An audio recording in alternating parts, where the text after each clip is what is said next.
Hi guys! Welcome back to my channel! So, nandito ako sa pizzeria malapit lang sa amin at mag-o-order ako ng 2 pizza. Ngayon nga ay dinner time na at wala na akong time para magluto kasi nagpunta pa kami dun sa training ng anak ko sa football. So, it's 7 o'clock nang natapos kaya medyo late na at hindi na ako nakapagluto. Kaya mag-o-order na lang muna kami ngayon ng pizza. So minsan, umo-order din ako ng pizza kapag mga ganito ngang wala ng time magluto, sobrang busy. At gusto-gusto rin ng mga anak ko yung pizza dito. Gusto-gusto nila ng lasa ng pizza nila dito. Kaya madalas dito ako bumibili, dito ako nag-o-order. Dito nga sa Switzerland, dito nga sa mga pizzeria na restaurant na mga ganito ay fresh nilang niluluto yung kanilang pizza. So saka lang sila gumagawa ng pizza kung may order. So talagang sure na sure ka na fresh yung ginagawa nilang pizza. Tinanong ko nga yung nagluluto diyan kung pwede ko siyang videohan at pumayag naman siya. Yung mga pizza nga nila dito ay mga thin crust lang. Sa atin kasi sa Pilipinas may makapal, pero dito madalas talaga ay mga maninipis lang yung kanilang dough or yung tinapay.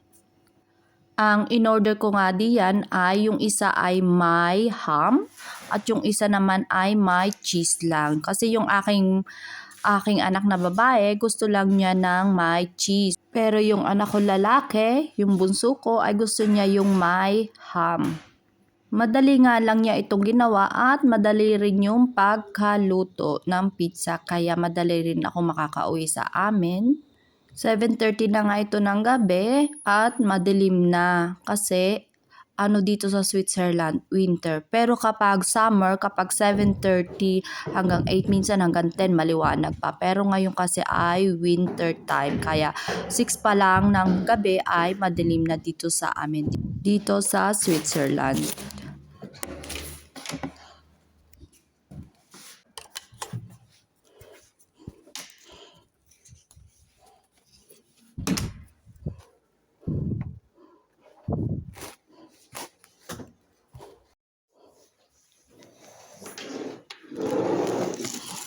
Thank you, Ma.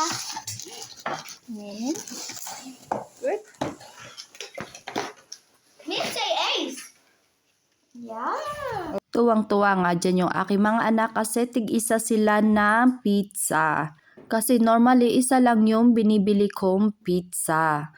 Yung isang order ng pizza, yung may cheese lang ay 13 Swiss francs na dito.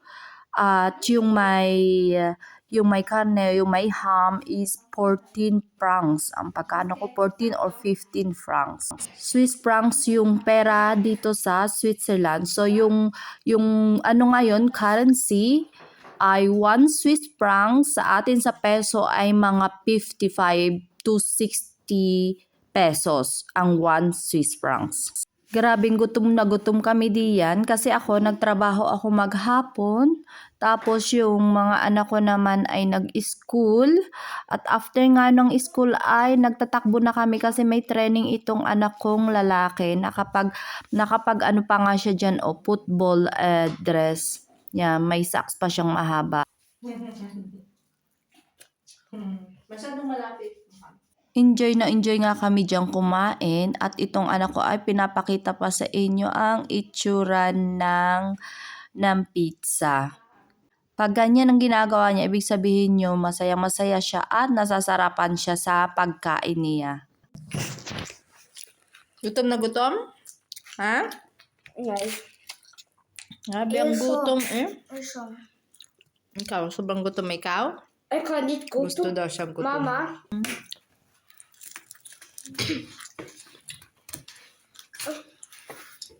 Kahit na gutom kami, pero parang hindi pa rin mauubos yung pizza kasi malaki din naman yung portion niya.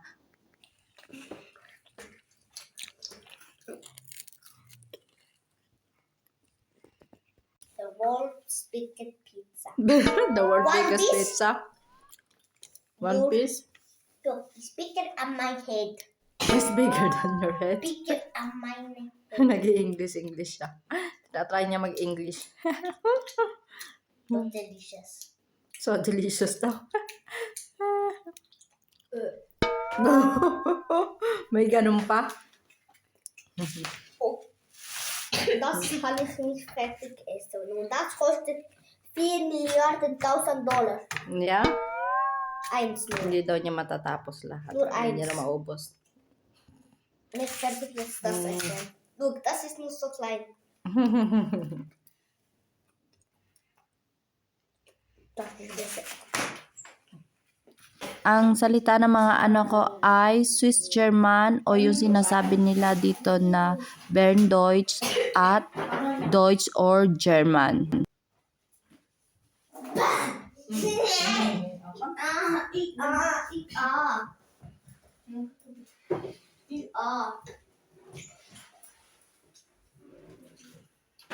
Okay na?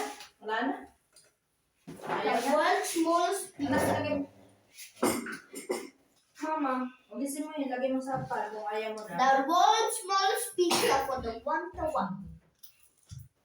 At ito nga, may mga tira nga kaming mga pizza. Kaya ilalagay ko lang siya sa isang box na ito at pagsasamahin ko at ilalagay ko sa ref para bukas pwede pa namin kainin. Initin lang namin bukas sa oven at may lunch na kami.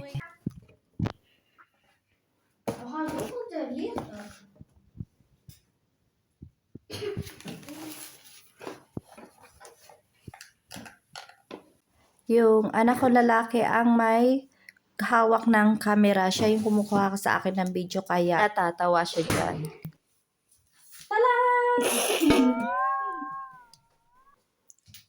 At after nga namin kumain, ayan, nagpahinga muna. At maya-maya ay maliligo na rin kami at matutulog kasi bukas ay may pasok pa rin sila. So 8:30 na ng gabi, medyo late na.